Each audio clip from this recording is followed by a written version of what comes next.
to the last drop of our blood. Nawaz Sharif के साथ उन्होंने बातचीत शुरू की। उनके बंदूकें तानी हुई थी, एक जरा सा ट्रिगर दबाते और उनको ये मार देते।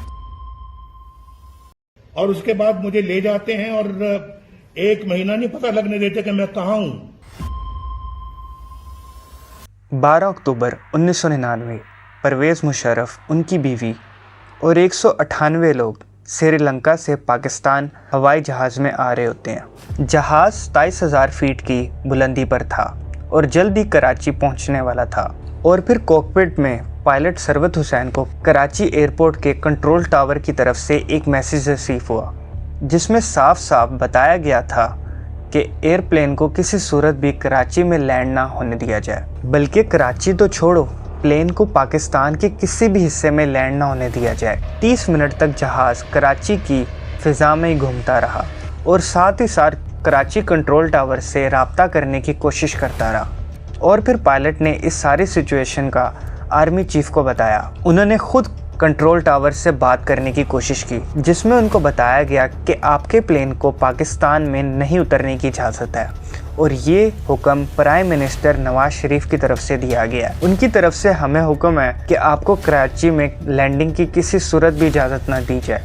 आर्मी चीफ परवेज़ मुशर्रफ ने कंट्रोल टावर से बात करते हुए कहा कि मैं अकेला नहीं हूँ, मेरे साथ 200 और जाने हैं जिनको ख़तरा है और प्लेन में फ्यूल कम है, हमें उतरने की इजाज़त दी जाए। लेकिन कंट्रोल टावर से एक ही आवाज़ आ रही थी कि नवाज शरीफ का हुक्म नहीं है। तो I am sorry sir. Prime minister मियां मोहम्मद नवाज शरीफ अपने ही मुल्क के आर्मी चीफ और उनके साथ साथ 200 और जानों को शदीद खतरे में डाल देते हैं। लेकिन ऐसा क्यों? वो क्यों अपने ही मुल्क के आर्मी चीफ को मुल्क में आने नहीं दे रहे थे? 10 अक्टूबर 1999 नवाज शरीफ अपने घर जाती उमरा के लॉन में बैठे होते हैं और वो अपने मिलिट्री सेक्रेटरी को अपने पास बुलाते हैं। हल्की सी आवाज़ में बताते हैं नवाज शरीफ कि वो परवेज़ मुशर्रफ को आर्मी चीफ के ओहदे से हटाना चाहते हैं। ये सुनते ही जावेद इकबाल के होश उड़ जाते हैं और वो सोच में पड़ जाता है कि पीएम नवाज शरीफ करने क्या जा रहे हैं, जबकि उनको ये बात अच्छे से पता है कि आर्मी चीफ के साथ ये सब करने के बाद क्या अंजाम होता है। जावेद इकबाल पीएम मोहम्मद नवाज शरीफ को समझाने की कोशिश करता है।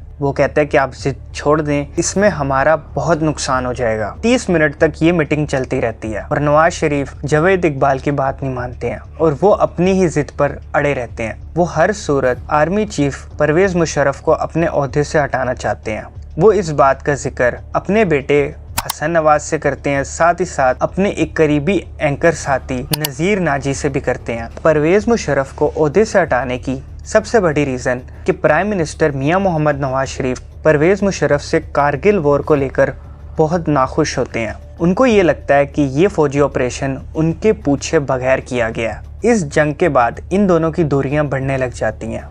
नवाज शरीफ फ़ौज पर कंट्रोल रखने के लिए बड़े बड़े ओहदों के ऊपर अपनी मर्ज़ी की तैनातियां करना चाहते थे, लेकिन परवेज़ मुशर्रफ उन तैनातियों को भी नहीं होने देते हैं।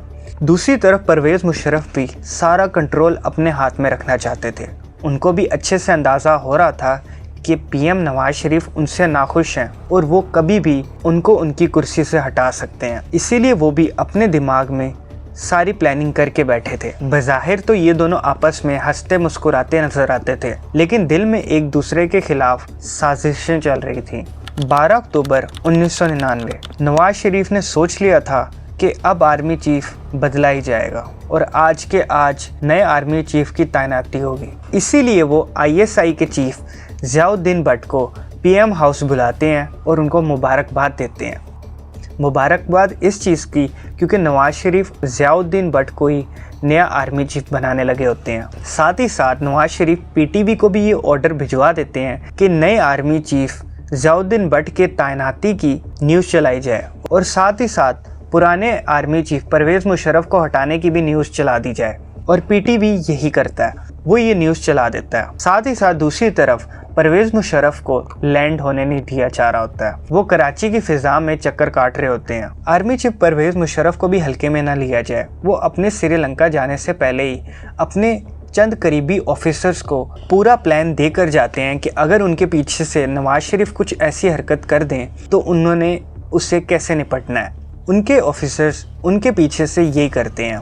जैसे ही नए आर्मी चीफ की न्यूज़ पीटीवी पर नशर होती है, वैसे ही परवेज़ मुशर्रफ की टीम भी एक्टिव हो जाती है। 111 ब्रिगेड की गाड़ियां पीटीवी न्यूज़ के दफ्तर पहुंच जाती है और सारी बिल्डिंग को कब्जे में ले लेती हैं। लेकिन दूसरी तरफ से पीएम हाउस से प्राइम मिनिस्टर मियां मोहम्मद नवाज शरीफ के बेटे हसन नवाज का पीटीवी के डायरेक्टर को हुक्म होता है कि आप किसी सूरत भी इस न्यूज़ को चलने से मत रोकना, अगर आप मारे भी गए तो शहीद कहलाओगे। लेकिन खैर, बंदूक की नोक पर 111 ब्रिगेड के फौजी जवान इस न्यूज़ को नशर होने से रोक देते हैं और पीटीवी न्यूज़ पर पाक आर्मी के मिली नगमे चलाना शुरू कर देते हैं। जनरल मुजफ्फर उस्मानी को जैसे इस बात का पता चलता है कि प्राइम मिनिस्टर मियां मोहम्मद नवाज शरीफ कराची एयरपोर्ट कंट्रोल टावर के ज़रिए आर्मी चीफ को लैंड नहीं होने दे रहे हैं, वो वैसे जाकर कराची एयरपोर्ट के ऊपर कब्जा कर लेते हैं और फिर कंट्रोल टावर के ज़रिए प्लेन से रब्ता करके प्लेन को नवाबशाह के बजाय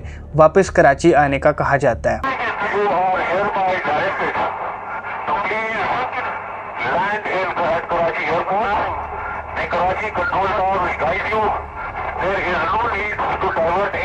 परवेज़ मुशर्रफ कॉकपिट से लेफ्टिनेंट साहब से बात करते हैं और वो उनसे सारी सिचुएशन की खबर लेते हैं और साथ ही साथ उनको हुक्म देते हैं कि कोई भी पाकिस्तान से भागना नहीं चाहिए। कुछ ही देर बाद इनका प्लेन सही सलामत लैंड कर जाता है। दूसरी तरफ पाक फौज ने पीएम हाउस के ऊपर भी कब्जा कर लिया होता है और गन पॉइंट पे आप वज़ीर आज़म को गिरफ्तार करते हैं और 12-12 लोग गन लेके अंदर जाते हैं कि आप अपना चलें अब हमारे साथ, वरना मैंने कहा कि आप क्या ये बंदूकें लेके क्यों आए हैं आप यहाँ पे?